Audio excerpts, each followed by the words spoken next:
दुग्ध उत्पादन और पशुधन संवर्धन में झारखंड देश में सबसे तेजी से आगे बढ़ने वाले राज्यों में से एक है। वर्ष 2014 में जहां झारखंड में कुल 11,000 लीटर दूध का उत्पादन होता था, अब 2 लाख लीटर प्रतिदिन उत्पादन हो रहा है। झारखंड में डेयरी उद्योग का ग्रोथ रेट 13% से अधिक है, जबकि राष्ट्रीय औसत 4 से 5% है। डेयरी उद्योग के विकास में मेधा डेयरी मजबूती के साथ खड़ी है। नए वित्तीय वर्ष में राज्य सरकार की तरफ से जहां डेयरी के विकास के लिए एक बड़ा बजटीय उपलब्ध किया गया है, वहीं औद्योगिक नगरी जमशेदपुर गिरिडीह समेत 4 नए शहरों में प्लांट लगाए जा रहे हैं। वहीं रांची में एक ऐसे प्लांट की नींव रखी जा रही है जहां 34 प्रकार के दूध उत्पादन का निर्माण किया जाएगा। इसके साथ ही दूध से पाउडर बनाने का प्लांट भी लगाया जा रहा है।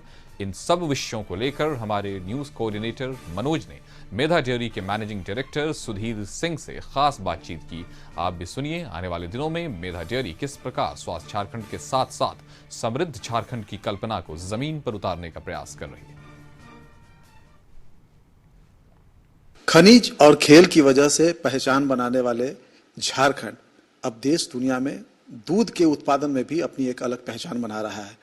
अगर हम बात करेंगे तो हाल के दिनों में दूध उत्पादन में काफ़ी तेजी से अगर कहा जाए तो विकास हुआ है और आने वाले दिनों में बहुत तेजी से आत्मनिर्भरता की तरफ बढ़ रहा है। और ये सब अगर हो रहा है तो उसके पीछे मेधा डेयरी का एक बड़ा योगदान है। और मेधा डेयरी के पूरे संचालन के पीछे अगर हम बात करेंगे तो उनके एमडी सुधीर सिंह की सोच, उनकी दूरदर्शिता जो है वो सामने में है। और अब आने वाले दिन में नए वित्तीय वर्ष में मेधा डेयरी किस प्रकार इन सारे लक्ष्यों को पाएगा, क्या कुछ योजना है, क्या कुछ नया हो रहा है और किस तरीके से लोगों को दूध के और दूध से बने उत्पादों को गुणवत्ता युक्त किस तरीके से मिल पाएंगे, हम इनसे अभी बात करते हैं। हमारे साथ में है। अगर हम बात करेंगे तो अब नया साल शुरू हो रहा है, नया वित्तीय वर्ष शुरू हो रहा है, क्या कुछ योजनाएं हैं अगर हम कहें?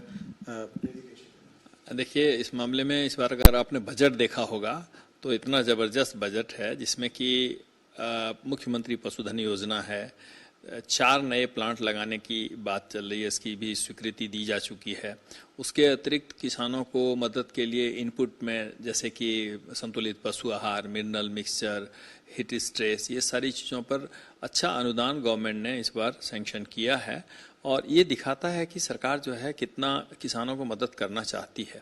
और मैं एक बार कहूँगा कि जैसे अगर देखा जाए तो झारखंड लोग को माइंस के रूप में जानते हैं कि हाँ, माइंस बहुत है। आप किसी भी मेटल का नाम लीजिए, वो झारखंड में उपलब्ध है। यूरेनियम से लेके कोयला तक सारी चीज़ें यहाँ उपलब्ध हैं।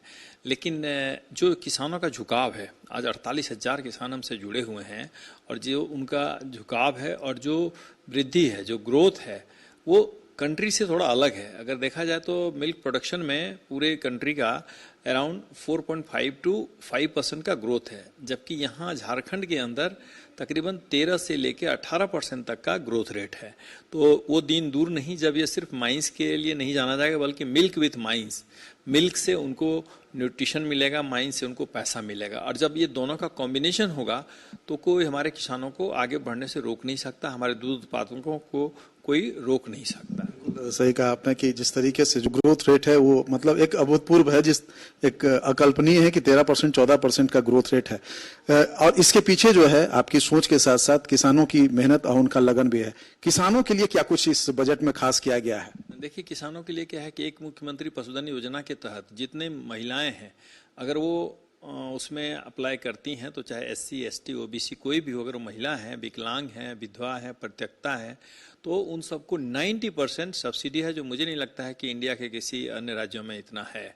उसके अतिरिक्त ये 2 गाय की योजना है और 5 और 10 गाय की भी योजना है, जिसमें भी 75 और 90% है, जिसमें कि जो